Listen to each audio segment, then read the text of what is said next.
ماشاءاللہ، اللہ کا شکر ہے آپ کو یہ نالج ہے کہ جو علاج کا باب ہے وہ تعبدی امور میں شامل نہیں ہے، وہ دنیاوی معاملات میں شامل ہے۔ اب دنیاوی معاملات میں جو معاملہ شامل ہوتا ہے اس کے اندر رسول اللہ صلی اللہ علیہ وسلم نے دیکھے، یہ نہیں کہ صرف امت کو یہ وضاحت کر دی، بلکہ صحیح مسلم کی حدیث کیا ہے، رسول اللہ صلی اللہ علیہ وسلم نے کہا اپنے اپنے رکیے، اپنے اپنے دم میرے سامنے پیش کیا کرو۔ تو صحابہ دم کیا کرتے تھے، پھوڑے کا، پھنسی کا، بچھو کے کاٹے کا، اس دور میں دم آپ کو پتہ ہوتا تھا۔ ایک ہے جھاڑ پھونک جو جادو وغیرہ سے ہوتی ہے، جس کے بارے میں حدیث ہے کہ وہ جھاڑ پھونک اور وہ دم کرانے والے تو جنت میں بھی بغیر حساب کتاب کی جو فضیلت آپ نے سنی ہوئی ہے ان میں وہ لوگ شامل ہوں گے جو جھاڑ پھونک نہیں کرتے۔ ایک ہے دم، دم سے مراد یہ ہے کہ اللہ رب العزت کی کسی آیت کا یا کئی الفاظ کا کے ذریعے کسی بندے کا علاج کرنا۔ اس کے بارے میں رسول اللہ صلی اللہ علیہ وسلم کی حدیث صحیح مسلم میں کہا کہ مجھے اپنے دم پیش کرو، اور رسول اللہ وہ دم سنا کرتے تھے، اور ان الفاظ میں اگر کوئی الفاظ شرکیہ ہوتے تھے رسول اللہ منع کر دیتے تھے، اور اگر شرکیہ نہیں تھے ہوتے تو اجازت دے دیتے ہیں۔ ما لم یکن فیہ شرک، رسول اللہ نے اس کے بعد پوری امت کے لیے کلیہ بنا دیا۔ جب دم وغیرہ صحابہ سمجھ گئے کہ یہ موقف ہے اسلام کا، تو اس کے بعد رسول اللہ نے ابلاغ عام کر دیا کہ ہر دم کر لیا کرو، ہر دم کر لیا کرو، ما لم یکن فیہ شرک، جب تک اس کے اندر شرک نہ ہو یا جب تک وہ مبہم نہ ہو۔ جس طرح آج کل مبہم الفاظ، ایسے ایسے الفاظ بولے جاتے ہیں نہ ہندی کے ہوتے ہیں، نہ اردو کے ہوتے ہیں، نہ عربی کے ہوتے ہیں، ان کا دم بھی جائز نہیں ہے، کیونکہ حدیث میں آ گیا کہ مبہم اور شرکیہ الفاظ کا دم جائز۔ اس کے علاوہ کوئی سورت فاتحہ پڑھ کے دم کرتا ہے، سورت بقرہ کی آیت پڑھ کے دم کرتا ہے، کوئی کسی بھی چیز کے آیت کے بارے میں دم کرتا ہے، یہ تجربہ اور مشاہدہ ہے۔ آپ ایمانداری سے بتائیے، ڈاکٹر آپ کو کہتا ہے 2 گولیاں کھا لو اس چیز کی، 1 انجیکشن لگا لو، آپ نے کبھی اس سے پوچھا یہ 2 گولیاں رسول اللہ صلی اللہ علیہ وسلم نے کبھی کھائی ہیں، یا انجیکشن کبھی لگوایا، یا ڈرپ کبھی لگوائی ہے؟ کیونکہ یہ دنیاوی امور ہیں، اس میں اصل میں حلت ہے، ہر چیز اس میں مباح ہے۔ اس میں کیا چیز نہیں ہونی چاہیے؟ شرک نہیں ہونا چاہیے، بس صرف شرک کی ممانعت ہے۔ اس لیے وہ سارے دم جو قرآنی آیات کے ہوں، احادیث کے ہوں، وہ کرنے جائز ہیں، بلکہ الفاظ کے دم جو غیر حدیث کے ہوں لیکن ان کے اندر تاثیر پائی جاتی ہو۔ مثال دے رہا ہوں، غیر، یہ آپ کی بات شاید سمجھنے مشکل، میں آسان کر دیتا ہوں، غیر حدیث غیر قرآن کا دم بھی ہوتا ہے۔ آج کل نفسیاتی ڈاکٹر ماہر نفسیات موجود ہوتے ہیں، بات کرنے میں مثال ذہن میں آ گئی ہے، آسان ہو جائے گی۔ وہ جو ان بچوں میں اعتماد کی کمی ہوتی ہے ان کو کیا کہہ رہے ہوتے ہیں، یا جن لوگوں میں اعتماد کی کمی ہوتی ہے ان کا علاج کس طرح ہوتا ہے؟ بیٹا آپ ٹھیک ہو، آپ بالکل ٹھیک ہو، آپ بہتر ہو، آپ بڑے مضبوط ہو، آپ بڑے طاقتور ہو۔ یہ الفاظ غیر قرآن غیر حدیث ہیں، لیکن اس سے کیا ہو رہا ہے؟ بچے کا کانفیڈنس بلڈ ہو رہا ہوتا ہے، بچے کا کانفیڈنس بلڈ ہو رہا ہے ان الفاظ سے۔ یار آپ نے بڑی عمدہ گفتگو کی ہے، شاباش، ویل ڈن، یار آپ نے بڑا اچھا کام کیا ہے۔ ان الفاظ کا دم، یعنی یہ جو الفاظ کے ذریعے جسم کے اوپر اثرات ہیں، کسی کی آپ تعریف کریں، تشجیع کریں، کسی کو آپ سپورٹ کرنے کے لیے کریں، یا دیکھیں کہ اس بندے میں اس چیز کے بارے میں ہچکچاہٹ ہے اور اس نے آج یہ نیکی کا کام کر لیا ہے، آج اس کو ہم نے سپورٹ کرنا ہے، آپ اس کو جو الفاظ کہتے ہیں وہ غیر قرآن غیر حدیث بھی ہوں تو بھی ثابت ہے، بلکہ باعث ثواب اور اجر بن جاتے ہیں۔ تو اس لیے دم کے اندر یہ بات یاد رکھیں، قرآن حدیث، قرآن کے علاوہ الفاظ، حدیث کے علاوہ الفاظ بھی جائز اور درست ہیں اگر اس کے صحت کے اوپر مثبت اثرات ہیں۔ رسول اللہ نے منع نہیں کیا۔ کب منع کیا؟ جب ان الفاظ میں شرک شامل ہو جائے، پھر وہ کلی طور پہ منع ہے، چاہے قرآن کی آیت کے آگے پیچھے شرک شامل ہو جائے، چاہے حدیث کے آگے پیچھے شرک شامل ہو جائے۔ کپڑے کی دکان ہے، جو مال دکان میں پڑا ہوا ہے اس کی بھی زکوٰۃ نکالنی ہے، یا صرف پیسوں کی زکوٰۃ نکالنی؟ ہر مال تجارت کی زکوٰۃ ہے، ہر مال تجارت کی زکوٰۃ ہے، ہر راس المال کی زکوٰۃ ہے۔ ایک آدمی کا کاروبار میں 2 کروڑ ہے، اس نے 2 کروڑ کے اوپر زکوٰۃ دینی ہے۔ ایک آدمی کی دکان میں 2 کروڑ کا مال پڑا ہوا ہے، اس نے 2 کروڑ کے مال کے اوپر بھی زکوٰۃ دینی ہے۔ وہ اس کا مال تجارت ہے، وہ اس کے پاس راس المال ہے، اور زکوٰۃ کا اصول ہی یہ ہے کہ مال تجارت، راس المال، کیش ان ہینڈ، اور جو آپ نے لوگوں سے قرض لینا ہے اس کے اوپر زکوٰۃ۔ ہاں، جو قرض مر چکا ہو، 3-4 سال سے مل نہیں رہا، اس کی زکوٰۃ ادا نہ بھی کریں تو کوئی حرج نہیں ہوتا، اور اس کی زکوٰۃ جب وہ مل جائے ایک ہی مرتبہ ادا کرنے سے زکوٰۃ ادا ہو جاتی ہے۔ 2.5%. جو قرض دیا ہوا ہو نا 3 4 5 6 سال گزر گیا امکان نہیں ہے, اس کے بارے میں علماء کا یہی موقف ہے, جب بھی ملے گی ایک ہی مرتبہ کی زکوٰۃ ادا کر دی ہے. ایسی گرائی جس کے ملنے کا امکان ہوتا ہے, مثال دے رہا ہوں, آپ کاروباری گرانے سے ہیں, 1 کروڑ روپیہ گرائی لینی ہے مارکیٹ سے, یہ ملنے کا امکان ہے, اس کی ہر سال زکوٰۃ دینی ہے. اس میں سے آپ ایک سال میں 50 لاکھ لیتے ہیں, 50 سٹینڈ ہے, پورے کی زکوٰۃ ہے. اگلے سال پھر وہ کروڑ ہو گیا, 40 نکال لیا, پھر 60 ہے, پوری زکوٰۃ ہے. وہ گرائی جو آپ نے کسی دوست کو دی ہے 2 لاکھ 3 لاکھ 4 لاکھ 7 8 سال گزر گئے ہیں, اس نے واپس ہی نہیں کیا اور امکان بھی نہیں, اس کی زکوٰۃ کے بارے میں علماء کا موقف ہے, جب وہ ملے گی اس کی 1 سال کی زکوٰۃ ادا کر دی جائے.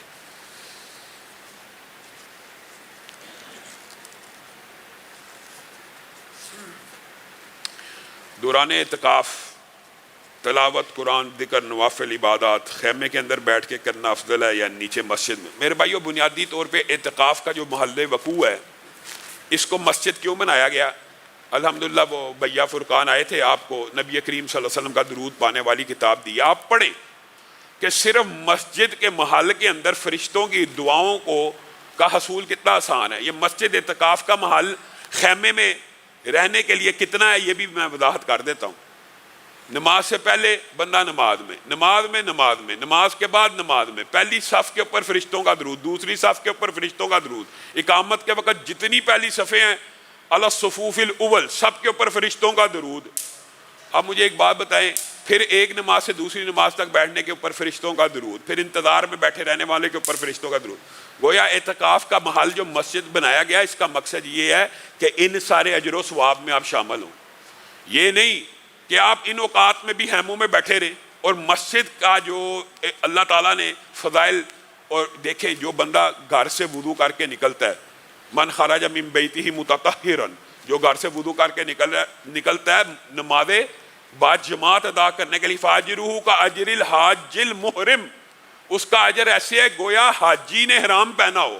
رسول اللہ نے یہ نہیں کہا حج کے برابر ہے, کہا اسی طرح کا اجر ہے جس طرح ایک حاجی احرام پہن کے گھر سے نکلتا ہے, ٹکٹ خریدتا ہے, محنت کرتا ہے, مشقت کرتا ہے, صرف وضو کر کے مسجد میں آ کے پڑھنے کا اجر ہے.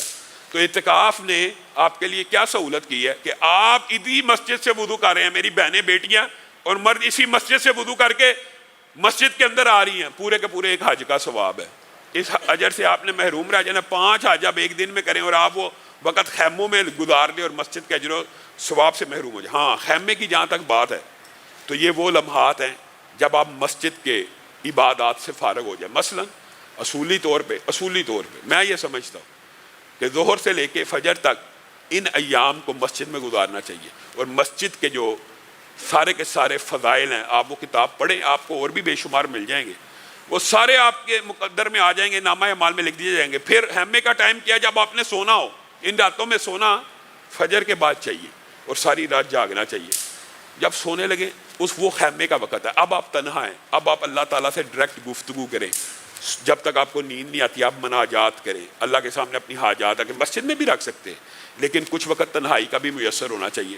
آپ کے پاس فجر سے لے کے ظہر تک کا ایسا وقت ہونا چاہیے جب آپ خیموں میں رہیں, اللہ رب العزت کی مناجات کریں, اللہ سے التجائے کریں, اللہ سے فریادیں کریں, اسی میں اپنی نیند پوری کرنے کی کوشش کریں. ظہر کے بعد بھی سو سکتے ہیں, اعتراض نہیں ہے, عصر کے بعد بھی سو سکتے ہیں, لیکن زیادہ وقت مسجد میں ہی گزارنا مستحب ہے. خیمے کے اندر وہ دیکھیں, مسجد کے اندر آپ اونچی رو نہیں سکتے, یا لوگوں کے سامنے روتے ہوئے انسان کو کچھ حیا آتی ہے, شرم آتی ہے. خیمے میں آپ داڑے مار کے روئیں, آپ کو کسی نے کیا کہہ لینا. خیمے کا مقصد یہ ہے کہ بنیادی طور پہ اللہ رب العزت کی وہاں پہ بھی عبادت کی جائے. اس لیے یہ بات کرنا جی خیمے میں افضل ہے یا مسجد میں, یہ آپ خود حساب لگا لیں. خیمہ بھی آپ کا مسجد میں ہی ہے اللہ کے فضل سے, تو آپ ان باتوں کے یہ سوال کئی مرتبہ لا یعنی ہوتے ہیں. یہ وہی سوال ہیں جی, وہ کون سا پھل تھا جی حضرت آدم نے جو کھایا تھا, یہ پتہ بھی لگ جائے تو کیا پتہ لگے گا حضرت آدم نے کون سا پھل کھایا تھا جس سے وہ نکالے گئے. اگر اس بات کا پتہ لگ جائے کوئی ہمیں فرق پڑے گا؟ رتی برابر کا فرق, کوئی صحت پہ اثر ہی نہیں, اور لوگوں نے پوری کتابیں لکھی ہوئی. اگر کسی شخص کی 2 بیویاں ہوں اور ہر بیوی کے پاس اس کی باری ہو, آخرت میں یہ عمل کیسا ہوگا؟ بیوی انتظار کرے گی. میرے بھائیو, بات یہ ہے کہ جنت کے احوال کے اندر ایک بات یہ سمجھنے کی ضرورت ہے، جنت کے حوال کے اندر جب جنتی کو جنت میں ڈالا جائے گا، ایک تو قد آدم ہے، ایک تو حسن یوسف ہے، ایک عمر عیسیٰ ہے، ایک اخلاق محمدی، ان کی آپ کو کچھ نہ کچھ حصہ تو مل گیا نا، ان سارے آدم کا قد مل گیا، یوسف جیسے ایگزیکٹ وہ نہ ملے لیکن حدیث کے جو الفاظ ہیں خوبصورت بنا دیا جائے گا، عیسیٰ جیسی عمر عطا کر دی جائے گی، اخلاق محمدی صلی اللہ علیہ وسلم کی کچھ آپ کے اندر جب یہ چیزیں آ جائیں گی تو دل حسد بغض کینے سے پاک ہو جائے گا، دل کے اندر وہ کفیات اور جلن ہی پیدا نہیں ہوگی۔ یہ جو جس بہن کا سوال ہے کہ وہ دوسری بیوی انتظار کرتی رہے گی کہ پہلے خامن پہلی بیوی کے بعد، یہ کفیات جنت کے اندر نہیں ہے، یہ حسد جنت کے اندر موجود ہی نہیں ہوگا۔ وہ بیوی دوسری ہو یا پہلی ہو یا تیسری ہو، وہ خود جنت کی نعمتوں میں اس طرح مشغول ہوں گے، حتیٰ کہ یہ بات بھی یاد رکھیے، بیوی کو جب خامن کی خواہش ہوگی، یہ حدیث کے الفاظ ہیں کہ جنتی جنت میں جس چیز کی خواہش کریں گے 1 سیکنڈ کے انتظار میں سے میں سامنے آ جائے گی۔ تو کس چیز کا انتظار؟ کوئی انتظار نہیں ہے، انتظار کی یہ خواہش ہی جنت میں پیدا نہیں ہونی، یہ حسد بغض کینے کی سارے جذبات ہی مر جانے ہیں۔ اللہ رب العزت نے انسان کے جسم کو پیوریفائی کر کے جنت میں داخل کرنا۔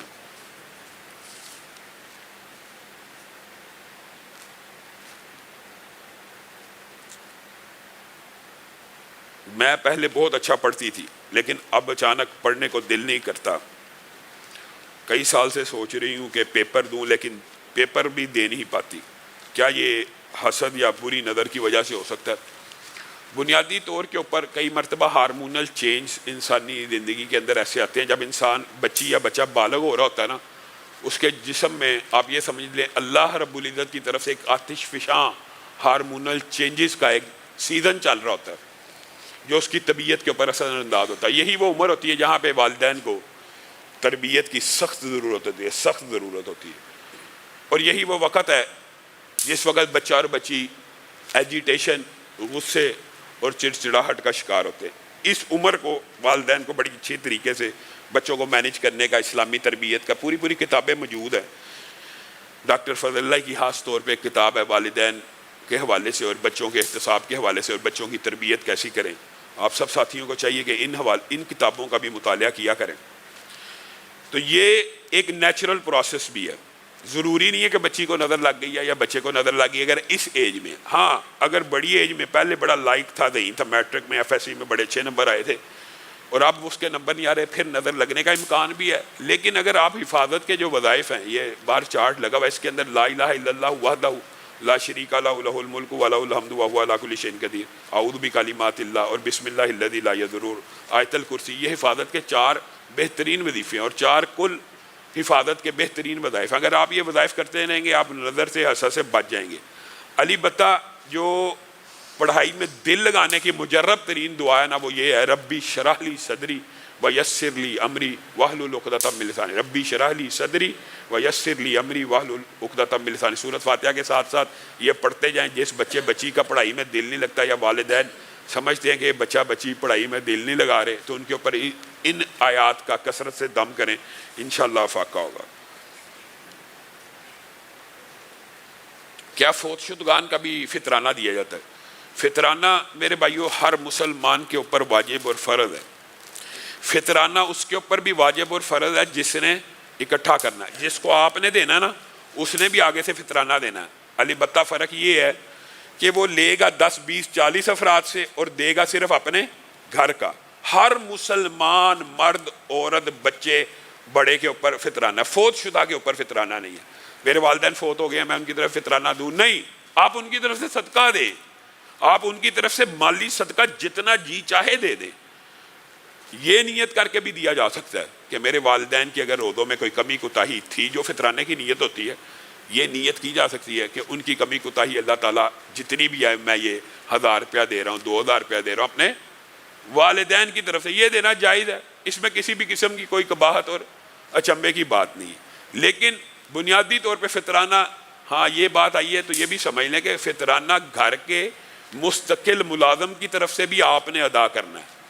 مستقل ملازم سے مراد یہ ہوتی ہے کہ جس کا کھانا پینا رہائش آپ ہی کے گھر میں ہو۔ ایک ہوتا ہے اجرتی ملازم، مثال دے رہا ہوں، اجرتی ملازم سے مراد یہ ہوتی ہے ہماری مسجد میں مزدور لگے ہوئے ہیں، یہ گھر میں کام کرنے والا آتا ہے یا مالی ہے، وہ آتا ہے کام کر کے چلا گیا، مستری آیا کام کر کے چلا گیا, سینٹری والا آیا کام کر کے چلا گیا, ان کی طرف سے فطرانہ آپ کے اوپر لازم نہیں ہے. لیکن جو آپ کے گھر میں کام والی ہیں جو 24 گھنٹے آپ کا ہاتھ بٹاتی ہیں, ان کا فطرانہ آپ نے ادا کرنا ہے. جو آپ کے گھر کام والے ہیں, جو آپ کے گھر ڈرائیور مستقل 24 گھنٹے ہے, آپ نے اس کا فطرانہ ادا کرنا ہے. اسی طرح فیکٹری کے جو اجرتی ملازم ہیں, ان کے اوپر ان کا فطرانہ آپ نے نہیں دینا. 12 گھنٹے کی جاب کی چلے گے. کارپوریشن کے ملازم ہیں, جاب کی اجرت کے جو ملازم ہیں, ڈیلی بیسس کے اوپر یا ماہانہ بیسس کے اوپر آپ نے ان کی طرف فطرانہ نہیں دینا. لیکن اگر آپ نے وہاں پہ کوئی چوکیدار رکھا ہوا ہے جو آپ کے کام کی ہر وقت نگرانی کر رہا ہے, تو آپ نے اس کی طرف سے فطرانے کو ادا کرنا ہے. اس کویسچن میں تھوڑا سا ایڈ کرنا ہے کہ اگر کوئی بچہ میرے پاس پڑھنے آیا, وہ عید کے لیے ہفتہ 10 دن پہلے اپنے گھر چلا جاتا ہے, تو اس کا فطرانہ میں دوں یا وہ اپنے گھر میں؟ جو انسان کا سکول ہے, اس کے اندر بچے پڑھتے ہیں یا ٹیوشن سینٹر ہے, ان کی طرف سے فطرانہ نہیں ہے. وہ چاہے وہاں پہ رہیں بھی تو فطرانہ آپ نے ادا نہیں کرنا.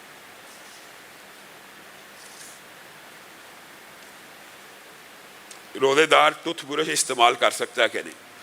میرے بھائیو, علماء نے, آپ کو پتہ ہے اس میں بعض علماء کا موقف یہ ہے کہ یہ درست نہیں ہے, لیکن اس میں جمہور علماء کا موقف یہی ہے کہ یہ جائز اور درست ہے. اس کی وجہ یہ ہے کہ مسواک کے جو انگریڈینٹس ہے, جو مسواک ہے, مسواک اور ٹوتھ پیسٹ کے اندر انگریڈینٹس کے اعتبار سے بھی کوئی فرق نہیں.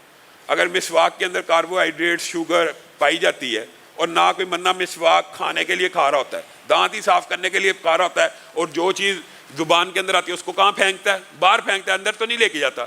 اسی طرح ٹوتھ پیسٹ بھی کوئی کھانے کے لیے دانتوں کو استعمال نہیں کرتا, دانتوں کو چمکانے کے لیے استعمال کی جاتی ہے. کوئی بھی اس کو اندر نہیں نکلتا, باہر ہی پھینکنی. اندر نکلنے کے مسائل, اور اندر نکلے گا تو ظاہر ہے جائز نہیں ہے, وہ مسواک بھی جائز نہیں.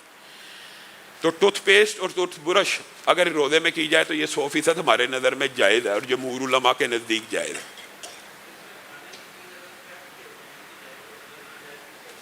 جو روزے دار کے لیے کھانا پکا رہا ہے, اس کے لیے صحیح حدیث کے الفاظ ہیں. مثلاً اس ادارے کا باورچی ہے یا گھر کی خاتون ہے, اس نے گھر والوں کے لیے کھانا پکانا ہے. اب وہ افطاری کے وقت انسان پورے دن کا بھوکا ہوا ہے, نمک زیادہ ہو گیا, مرچ زیادہ ہو گئی, ویسے ہی چڑچڑاہٹ شروع ہو گئی. وہ جو دعا کا وقت ہے, ایک دوسرے کو دعائیں دینے کا وقت ہے, وہ لڑائی جھگڑے میں گزر جائے. تو رسول اللہ صلی اللہ علیہ وسلم نے انسانی فطرت کے عین مطابق ان چیزوں کی اجازت دی ہے کہ گھر کی خاتون ہو یا کوئی بھی باورچی جس نے روزے داروں کو کھانا کھلانا ہو, اس کے اوپر اللہ تعالیٰ نے یہ آسانی کی ہے کہ وہ کھانے کو چکھ بھی سکتا ہے, نگل نہیں سکتا. زبان پہ رکھے گا, اس کو پتہ لگ جائے گا نمک زیادہ ہے, مرچ زیادہ ہے, یہاں پہ زبان پہ لگائے گا. یہ صحیح حدیث سے اس بات کی اجازت موجود ہے گھر کی عورتوں. لیکن اس کا مطلب یہ نہیں ہے کہ روح افزا بنایا اور پی لیا, صرف چکھنے تک کی بات ہے.